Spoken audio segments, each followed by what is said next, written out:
I just can't help but laugh. I mean, what a hoot. The whole thing is a hoot. The whole divorce between these two massive titans, one, the most powerful man in the universe, okay, Donald Trump, the president of the United States, the most powerful man in the world. I don't care what anybody says. The left can blow smoke all day long, and any other person that says that he is not the most powerful man in the earth, they're delusional. They're absolutely delusional. You know what this reminds me of? Oh, goodness. This reminds me of when I was in high school. And you used to have these, your invited parties where people would, and this is a long time ago, but you generally were invited to parties when I was in high school and we had parties. And when those people who showed up at the party that weren't invited, they would throw a temper tantrum and turn around and walk away. And then they'd go out into the parking lot and they'd do something stupid to somebody's car. Okay? The difference here is Elon was invited to the party, but he expected to be the center of attention at the party instead of the person who was hosting the party.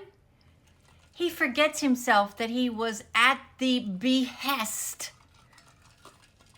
of the most powerful man on earth. Who does he think he's actually, does he actually think he's going to win this argument with Trump? Hasn't he learned anything from dealing with Trump? Trump is going to never back down. Never. When he is right, he is right. And it doesn't matter if you start a fire somewhere. You're just not going to get him to change his mind. And when you act like a juvenile, you're going to get juvenile punishment. And in this case, your punishment could be the end of your contracts with the United States government. Because you didn't make any friends on the left. They may all now be rushing to you and so happy that you were having a fight with President Trump. But let me tell you something. Those people will stab you in the back. Sure as you are fighting with Donald Trump, they will stab you in the back. If you think that they're your friends and that you're going to have some sort of political power now that you've pissed off the president, who, by the way, asked you to be a special government employee to start Doge, and you're so arrogant that you actually think that you won the election for him? I mean, I know you got a big ego, dude, but I mean, seriously, you got to get it in check. Because you're going to lose in this argument.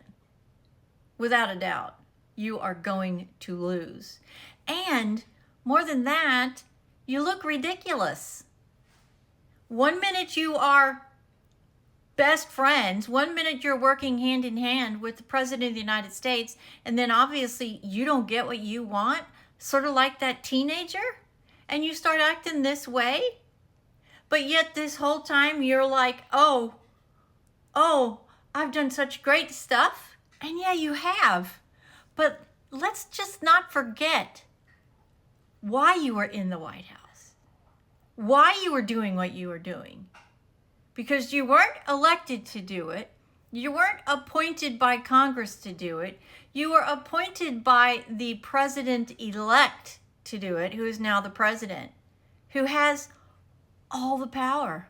He has all the cards, and you won't win.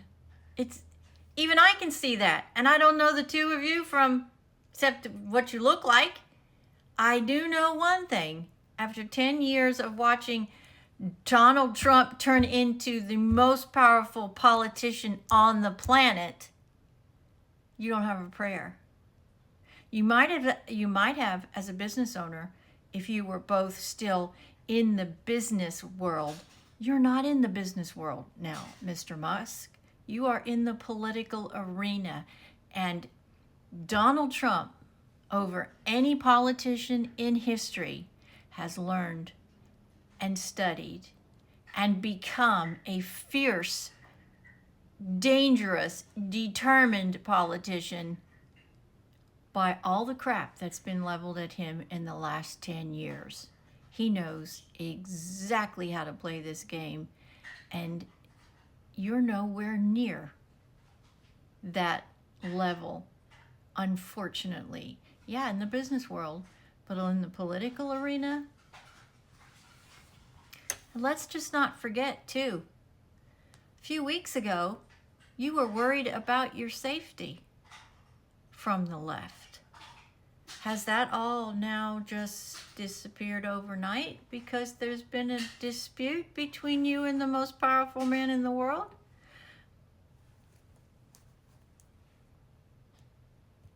I'd say it's time to reevaluate the situation. I give you a lot of credit. You're a talented man. You've done remarkable things. You gave back X to the people, and it is a platform for freedom of speech, true freedom of speech. And you've got these remarkable companies. You've done these remarkable things. Why would you want to throw all of that away in a ridiculous spat that's unwinnable? It just is. The people on the right have a lot broader acceptance of the things, and they're always going to be willing to listen and be loyal. The left is not. Just some piece of advice from somebody that's watching and learning every day in the rat race of U.S. political arenas. You got to make sure you pick the right allies, especially when the most powerful ally you could ever have is the most powerful man on this planet.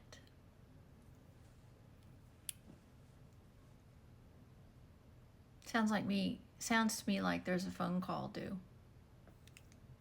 If you really do want what's best for this country, our future, and yours.